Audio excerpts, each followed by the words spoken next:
आया हूँ फिर से आपके लिए एक बहुत ही शानदार क्वेश्चन। अनन्या और बबीता के पास उनकी मित्र कविता की तुलना में 20% और 28% कम धनराशि है। बबीता के पास अनन्या की तुलना में कितने प्रतिशत कम धनराशि है? आओ इसको समझते हैं और करते हैं। दोस्तों प्रश्न मैंने उतार लिया है, समझते हैं प्रश्न ने क्या बोला है। प्रश्न ने बोला है कि अनन्या एक नाम की लड़की है, एक बबीता नाम की लड़की है। इन दोनों का क्या है ना कि कविता की तुलना में क्या है ना कि धनराशि ज़्यादा है।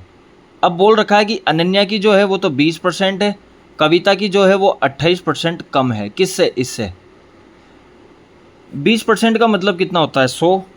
ये प्रतिशत का नीचे 100, यानी इसकी अगर राशि 100% में मान लो कि अगर इसकी राशि 100 रही है तो इससे बबीता की कितनी कम है?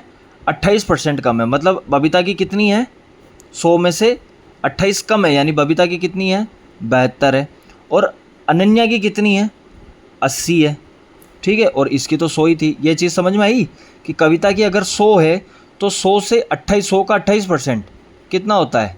28 ही होता है। 100 में से 28 जाएंगे तो 72 बचेगा। तो 72 तो किसकी है? बबीता की। और अनन्या की कितनी? 80। प्रश्न ने हमसे पूछा है कि बबीता के पास अनन्या की तुलना में कितने प्रतिशत कम धनराशि है। तो अनन्या के पास तो 80 है, बबीता के पास 72 है।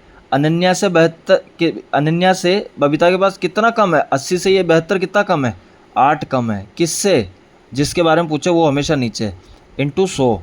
8 से काटेंगे 10 बार में, 10 से काटेंगे 10 को, तो 10% कम है। आई होप आपको समझ में आया होगा। मिलते हैं नेक्स्ट वीडियो में नेक्स्ट कॉन्सेप्ट के साथ। Thank you.